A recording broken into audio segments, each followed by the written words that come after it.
Hello students, welcome to my channel. আমি আবার তোমাদের সামনে নিয়ে চলে এসেছি একটা নতুন ভিডিও। আজকের এই ভিডিওর মাধ্যমে আমরা একটা ছোট্ট রচনা শিখে নেব, যার টপিক হলো তোমার প্রিয় কবি সম্পর্কে 10 লাইন লেখো। আশা করি আজকের ভিডিওটা তোমাদের জন্য উপকারী হবে এবং তোমাদের ভালো লাগবে। যদি তোমাদের ভিডিওটা ভালো লাগে তাহলে অবশ্যই এটাকে লাইক করবে, অবশ্যই এটাকে শেয়ার করবে, এবং তুমি যদি আমার চ্যানেল নতুন হও তাহলে চ্যানেলটাকে অবশ্যই সাবস্ক্রাইব করে তার নোটিফিকেশনের অলের বেল আইকনটিকে অবশ্যই প্রেস করে রেখে নেবে, যাতে আমি যখনই এই ধরনের এডুকেশনাল ভিডিও বানাবো যা তোমার জন্য উপযোগী হবে তা সবার প্রথমে তোমার কাছে পৌঁছে যেতে পারে। তাহলে চলো এবার আমরা ভিডিওটা শুরু করি।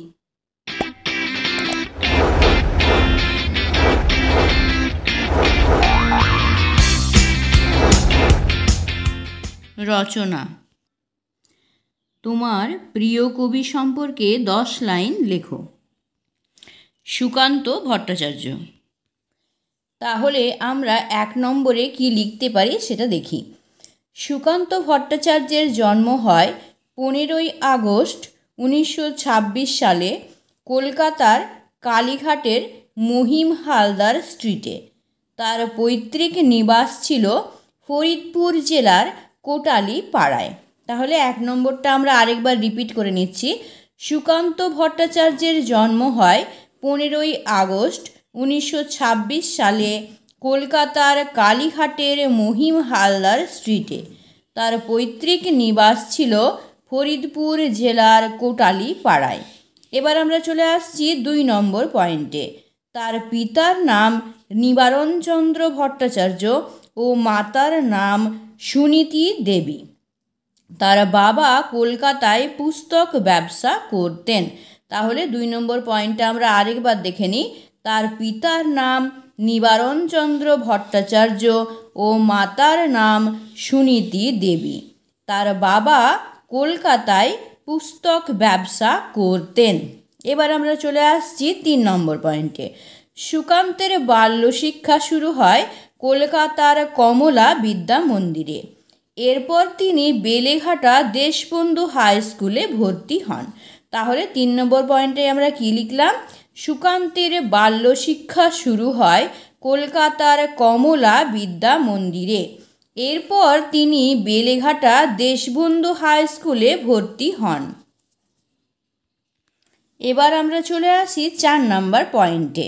সুকান্ত ভট্টাচার্য খুব অল্প বয়স থেকেই লেখালেখি শুরু করেন এবং খুব শীঘ্রই তিনি একজন প্রতিভাবান লেখক হিসেবে পরিচিত হন। তাহলে 4 নম্বরটা আমরা আরেকবার দেখে নিই। সুকান্ত ভট্টাচার্য খুব অল্প বয়স থেকেই লেখালেখি শুরু করেন এবং খুব শীঘ্রই তিনি একজন প্রতিভাবান লেখক হিসেবে পরিচিত হন। এবার আমরা চলে আসি 5 নম্বর পয়েন্টে। তার লেখায় সাম্রাজ্যবাদ ও সামন্ততন্ত্রের বিরোধিতা এবং সমাজের অন্যায় ও বৈষম্যের বিরুদ্ধে প্রতিবাদ ছিল স্পষ্ট। তাহলে 5 নম্বরে আমরা কি লিখলাম? তার লেখায় সাম্রাজ্যবাদ ও সামন্ততন্ত্রের বিরোধিতা এবং সমাজের অন্যায় ও বৈষম্যের বিরুদ্ধে প্রতিবাদ ছিল স্পষ্ট।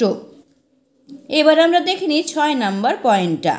তিনি কিশোর কবি নামে পরিচিত ছিলেন কারণ তারুণ্যের উদ্দীপনা ও বিপ্লবী চেতনা তার কবিতায় বিশেষভাবে প্রকাশিত হয়েছে। তাহলে 6 নম্বর পয়েন্টটা আমরা আরেকবার দেখে নিই। তিনি কিশোর কবি নামে পরিচিত ছিলেন কারণ তারুণ্যের উদ্দীপনা ও বিপ্লবী চেতনা তার কবিতায় বিশেষভাবে প্রকাশিত হয়েছে। এবার আমরা দেখে নিই 7 নম্বর পয়েন্টটা। তার উল্লেখযোগ্য কাব্যগ্রন্থগুলির মধ্যে ছাড়পত্র, পূর্বাভাস, মিঠে কড়া, অভিযান, ঘুম নেই এবং হরতাল বিশেষভাবে উল্লেখযোগ্য। তাহলে 7 নম্বর পয়েন্টে আমরা কি লিখলাম? তার উল্লেখযোগ্য কাব্যগ্রন্থগুলির মধ্যে ছাড়পত্র, পূর্বাভাস, মিঠে কড়া, অভিযান, ঘুম নেই এবং হরতাল বিশেষভাবে উল্লেখযোগ্য। এবার আমরা চলে আসি 8 নম্বর পয়েন্টে। তিনি সাম্যবাদী আদর্শে বিশ্বাস করতেন এবং তার লেখায় তার প্রতিফলন দেখা যায়। তাহলে 8 নম্বর পয়েন্টে আমরা আরেকবার রিপিট করে নিই। তিনি সাম্যবাদী আদর্শে বিশ্বাস করতেন এবং তার লেখায় তার প্রতিফলন দেখা যায়। এবার আমরা চলে আসছি 9 নম্বর পয়েন্টে। সুকান্ত ভট্টাচার্য 13ই মে 1947 সালে যক্ষ্মা রোগে আক্রান্ত হয়ে মারা যায়। তাহলে 9 নম্বর পয়েন্টে আমরা কি লিখলাম? সুকান্ত ভট্টাচার্য 13ই মে 1947 সালে যক্ষ্মা রোগে আক্রান্ত হয়ে মারা যায়। এবার আমরা দেখে দিচ্ছি লাস্ট পয়েন্ট, অর্থাৎ 10 নম্বর পয়েন্টটা। সুকান্ত ভট্টাচার্য বাংলা সাহিত্য জগতে একটি প্রভাবশালী নাম। তারুণ্য ও বিপ্লবী চেতনার জন্য তিনি আজও সকলের কাছে শ্রদ্ধার পাত্র। তাহলে 10 নম্বর পয়েন্টে আমরা কী লিখলাম? সুকান্ত ভট্টাচার্য বাংলা সাহিত্য জগতে একটি প্রভাবশালী নাম। তারুণ্য ও বিপ্লবী চেতনার জন্য তিনি আজও সকলের কাছে শ্রদ্ধার পাত্র। তাহলে দেখলে কি সুন্দরভাবে তোমার কবি সম্পর্কে 10টা লাইন আমরা লিখে নিতে পারলাম। তোমরাও কিন্তু ঠিক এভাবেই লেখার চেষ্টা করবে, তাহলে দেখবে তোমাদের রচনা সবার থেকে আলাদা হয়ে উঠবে এবং তোমরা খুব ভালো মার্কস এক্সামে পেতে পারবে। তাহলে আজকের ভিডিওটা আমি এখানেই শেষ করছি। পরের ভিডিওতে নতুন কোনো টপিক নিয়ে আবার তোমাদের সামনে হাজির হচ্ছি। ততক্ষণের জন্য বাই, এবং ভিডিওটা দেখার জন্য তোমাদের অসংখ্য ধন্যবাদ।